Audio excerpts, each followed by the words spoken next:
Hello friends, doctor Mayank है। Welcome to my YouTube channel. आज का वीडियो बहुत ही इंपॉर्टेंट होने वाला है मेरे उन दोस्तों के लिए जो कि अपियर करेंगे असिस्टेंट वेटनरी फील्ड ऑफिसर के एग्जाम के लिए, मतलब एवीएफओ के एग्जाम के लिए। तो दोस्तों, यदि आपने डिप्लोमा करा है एनिमल हस्बेंड्री में तो आपके लिए बहुत ही सुनहरा मौका है एवीएफओ बनने का। तो दोस्तों, इसके रिगार्डिंग जो आपका 75% टेक्निकल नॉलेज है, उस सिलेबस को मैं इस वीडियो में बहुत ही एलॉबरेटली डिस्क्राइब करूंगा जो कि आपने स्टडी करा है आपने डिप्लोमा के कोर्स में। तो फ्रेंड्स, आप कमेंट बॉक्स में कमेंट कीजिए कि आपको नेक्स्ट वीडियो किस टॉपिक पे चाहिए, और आपको कमेंट करना है कि आपको ये वीडियो कैसा लगा। और इसके अब अलावा वीडियो उन्हीं टॉपिक पे बनेंगे जो आपके लिए रेलेवेंट होंगे, जो आपके लिए इंपॉर्टेंट होंगे रिगार्डिंग एवीएफओ एग्जाम। तो दोस्तों, अब हम समझने की कोशिश करेंगे पाठ्यक्रम सहायक पशु चिकित्सा क्षेत्र अधिकारी का। तो इसमें कुल 34 विषय है और हर विषय को हम ध्यान से समझेंगे। तो प्रथम विषय है अस्थि एवं जोड़ विज्ञान, जिसमें आपको शरीर की प्राथमिक संरचना, कंकाल और जोड़ विज्ञान के बारे में पता होना चाहिए। दूसरा विषय है स्प्लैंकोलॉजी एवं एस्थीसियोलॉजी, जिसपे आपको ऑर्गन्स को पढ़ना है और सेंसरी ऑर्गन्स को पढ़ना है। तीसरा विषय है शरीर के विभिन्न तंत्रों का अध्ययन, जिसमें हम पशु की प्राथमिक शारीरिक संरचना को समझेंगे। प्राथमिक पाचन तंत्र, प्राथमिक श्वसन तंत्र, प्राथमिक उत्सर्जन तंत्र और तंत्रिका तंत्र को समझेंगे।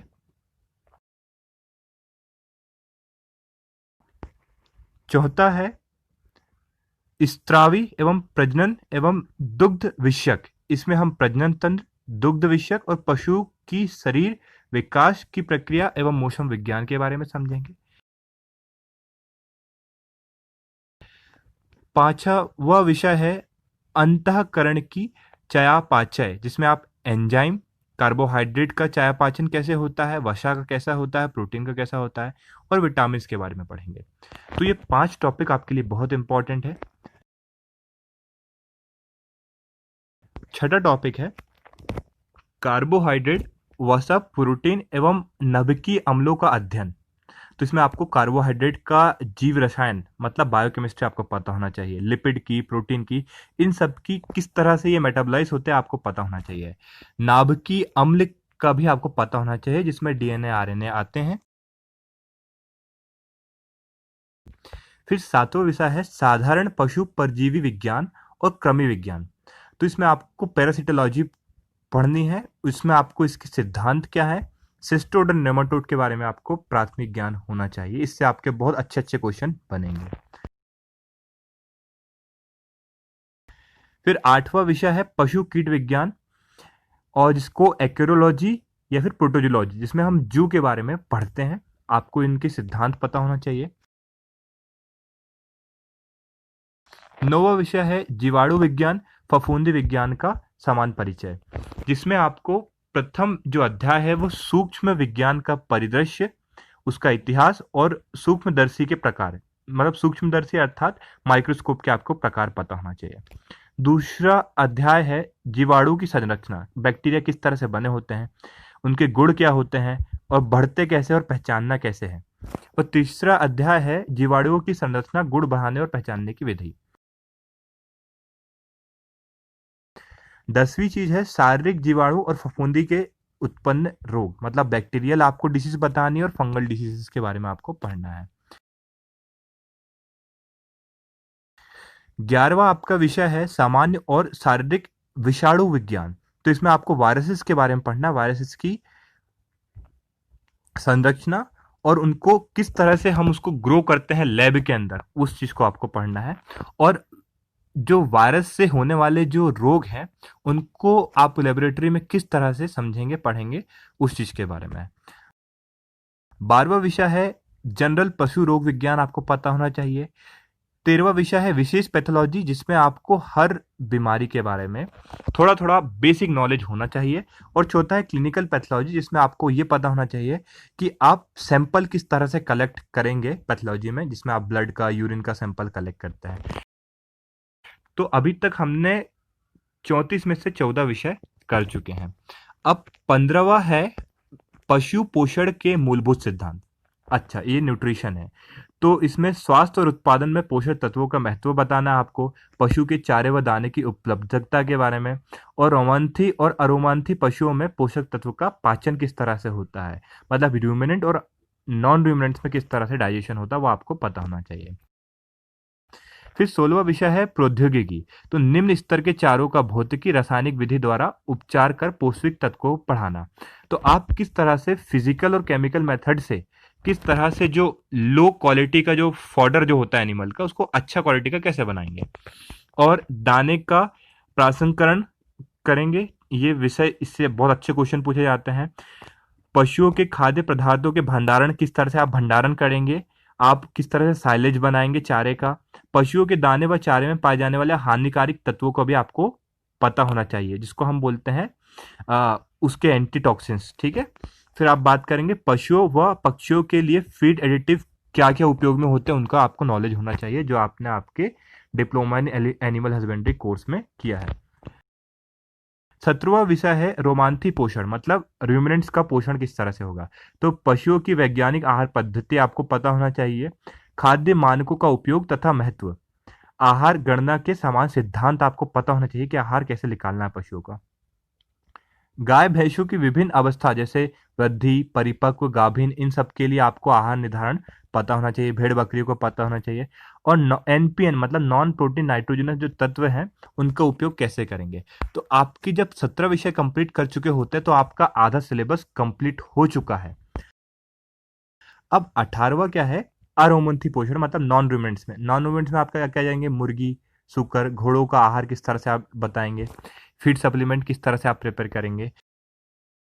19वां है पशु प्रजनन के बारे में, जिसमें आपको जीनोटाइप फिनोटाइप पता होना चाहिए, समरूप विषमरूप पता होना चाहिए, पशुओं में गुणसूत्रों की संख्या कितनी है वो पता होना चाहिए, मेंडल के नियम पता होना चाहिए, पशु और मुर्गियों में लिंग को किस तरह से निर्धारण करते हैं वो पता होना चाहिए। इसके अलावा घरेलू जानवरों की मूल विशेषता आपको पता होनी चाहिए, और आपका इसके आर्थिक गुण मतलब जो इकोनॉमिकल जो पॉइंट्स है वो आपको पता होना चाहिए, पशुओं के व मुर्गियों के। पशु सुधार प्रणाली के बारे में आपको पता होना चाहिए, शुद्ध ब्रीडिंग के मतलब पता होना चाहिए, प्योर ब्रीडिंग कैसे करेंगे, और क्रॉस ब्रीडिंग के बारे में आपको पता होना चाहिए, जिसमें आपको हेरोसिस, हाइब्रिड विगर और ग्रेडिंग अप के बारे में पता होना चाहिए।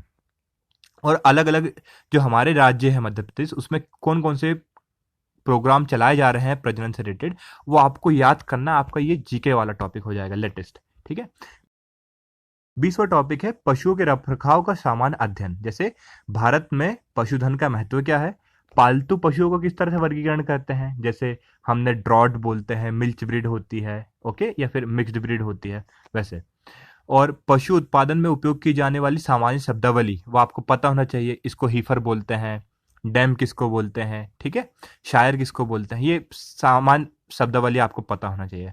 भारतीय मानचित्र पर गाय, भैंस, बकरी और भेड़ की प्रजातियों की जानकारी आपको पता होना चाहिए कि किस क्षेत्र में कौन सी गाय, भैंस और बकरी देखने को मिलेगी। गाय, भैंस, बकरी, भेड़ की विभिन्न प्रजातियों व उनके लक्षण आपको पता होना चाहिए कि आप कैसे पहचानोगे। पशुओं का शारीरिक मापदंड और चिन्हीकरण, आप कैसे उनको बॉडी वेट कैसे निकालोगे, उनको चिन्हित कैसे करोगे।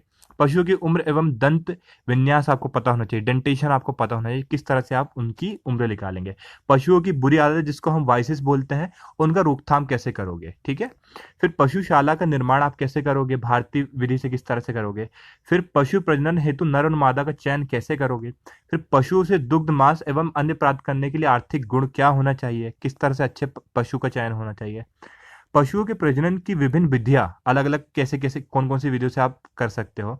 अब आता है दुग्ध दोहने की विभिन्न विधियां आपको पता होनी चाहिए। पशु दुग्ध उत्पादन की विधियां पता होना चाहिए, स्वच्छ दूध उत्पादन जैसे क्लीन मिल्क प्रोडक्शन जो बोलते हैं उसको किस तरह से करेंगे। तो आपको एनिमल्स के इन सब चीजों के बारे में पता होना चाहिए, पशु मेला के बारे में आपको पता होना चाहिए। अब शुकर, अश्व एवं खरगोश प्रबंधन, इनके मैनेजमेंट के बारे में आपको पता होना चाहिए।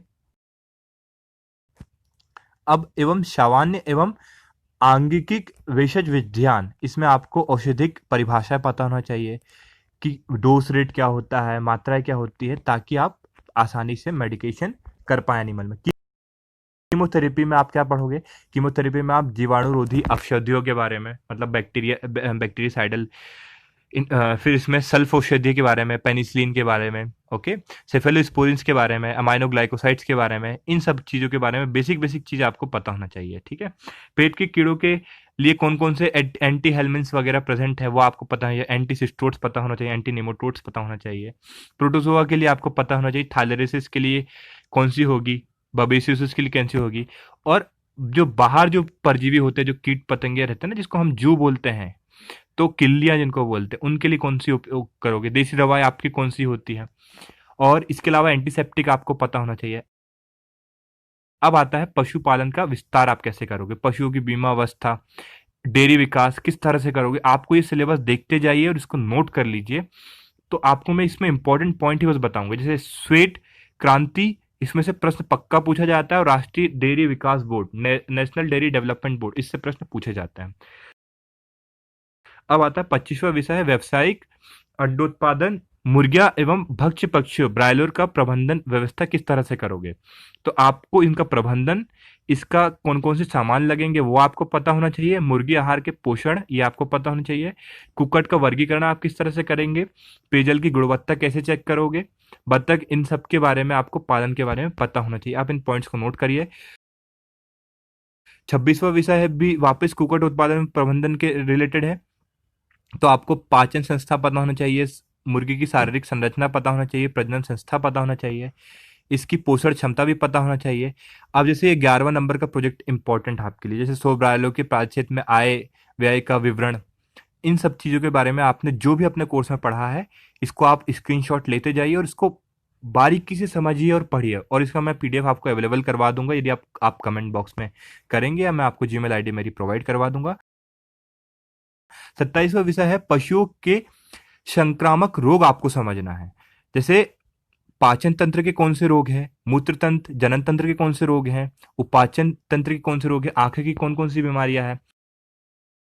अब 28वां विषय है पशुओं के संक्रामक रोग कौन से हैं, जैसे जीवाणु परजीवी और आंतरिक परजीवी, ये इसमें से जो रोग जो संक्रमित हैं, संक्रमित कर सके दूसरे पशुओं को, वो आपको पढ़ना है। 29वां विषय है पशु शल्य चिकित्सा विज्ञान का प्रारंभिक परिचय आपको पता होना चाहिए। तो जैसे तत्वचार, अन्य अंगों में लगाए जाने वाले टांकों की सामग्री व तरीके व गाठन के बारे में आपको पता होना चाहिए, किस तरह से आप सर्जरी में सूचर्स किस तरह से करेंगे, बेसिक, बस बेसिक, आपको ज्यादा एक्सपर्टीज नहीं करनी, बस बेसिक पता होना चाहिए। एंटीसेप्टिक, डिसइंफेक्शन किस तरह से करेंगे, एसेप्सिस क्या होती है, इन बेसिक चीजों के बारे में डिफरेंस पता होना चाहिए। एसेप्सिस क्या होता है, एंटीसेप्सिस क्या होता है, डिसइंफेक्शन क्या होता है, इन तीनों में आपसे मतलब श्योर है कि आपसे क्वेश्चन बनेगा ही। सैनिटाइजेशन कैसे होता है, कॉमन सैनिटाइजेशन आप कैसे करोगे। अब आता है इन्फ्लेमेशन, फोड़ा, ट्यूमर, सिस्ट, हर्निया, इनके उपचार कैसे करोगे, लक्षण कैसे है, घाव के प्रकार, उपचार एवं विषमक परिस्थितियों में प्रबंधन कैसे करोगे, रक्त स्त्राव को रोकना, जैसे ब्लीडिंग हो रही है उसको कैसे रोकोगे, शॉक और हिमाटोमा का प्रारंभिक उपचार कैसे करोगे। इन सब चीजों को आपको बेसिकली अच्छा नॉलेज होना चाहिए। अब विषय है कि पशु शल्य चिकित्सा एवं शल्य क्रिया के बारे में आपको पता होना चाहिए, जिसमें आपको पता होना चाहिए कि आपको जिसका ऑपरेशन हो चुका है उस पशु की देखभाल कैसे करनी है, आपको रेडियोग्राफ के बारे में कुछ बेसिक बेसिक चीज पता होना चाहिए, पट्टी किस तरह से लगानी है। तो ये आपने जो भी पढ़ा है इसी से सिलेबस से आपके रिलेटेड प्रश्न आएंगे।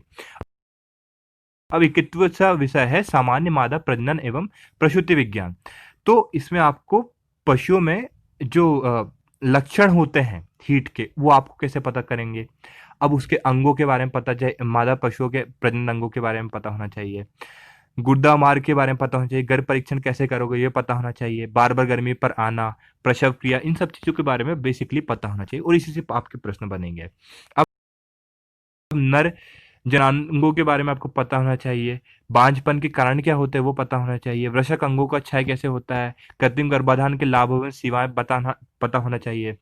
और क्योंकि आपको पता होना चाहिए एआई कर रहे हैं लेकिन उसकी सीमा कहाँ तक है, वीर का परीक्षण कैसे करेंगे, वीर को तरल करने की विधि कैसी है, ये आपको पता होना चाहिए। और 33वां विषय है पशु चारा का उत्पादन, जैसे ल्यूशिन, बर्सिम, लोबिया, इन सभी चीजों के बारे में आपको पता होना चाहिए। इसको एक बार आप स्क्रीनशॉट ले लें और इन विषयों को बहुत बारीकी से समझें और पढ़ें। अब पशु चारा उत्पादन का ये दूसरा विषय, जिसमें आपको हरी खाद, नेपियर घास से कैसे भरपूर चारा लेना है, तो इसी से आपके प्रश्न बनेंगे। जैसे नेपियर को किस मौसम में लगाते हैं, इससे प्रश्न बन सकता है। तो आपके पास जो भी समय है ये बहुत ही सुनहरा मौका है आपके एवीएफओ बनने का। आपकी लाइफ बहुत अच्छे से सेट हो जानी है। तो आपको कोई भी अब मतलब ये गलत फहमी में नहीं रहना है, क्योंकि आपका कंपटीशन टफ होने वाला है। तो आपको बहुत मेहनत करते हुए इसमें सिलेक्शन पाना ही पाना है। और इसके अलावा आपके जो भी डाउट है, किसी भी विषय में आपका जो भी डाउट है, आप उसके लिए आप मैसेज बॉक्स में कमेंट कर सकते हैं। और ताकि आपको जिस भी विषय पे वीडियो चाहिए या जिस भी विषय की विस्तृत विवरण चाहिए, उस विषय को मैं आपको बताऊंगा। तो फ्रेंड्स, ये जो वीडियो है आपको शेयर करना है अपने फ्रेंड्स को जो भी इस एग्जाम को दे रहे हैं, और कोशिश करिए कि आपके मैक्सिमम फ्रेंड्स एवीएफओ में भर्ती हो जाए। So thanks for watching this video friends. और आप कंटिन्यू करें इस वीडियो को, और सीरीज को हम कंटिन्यू करेंगे एवीएफओ वाली। और आपको किसी विषय में डाउट हो तो आप बताएं और सब्सक्राइब करें मेरे चैनल को। So thanks for watching this video.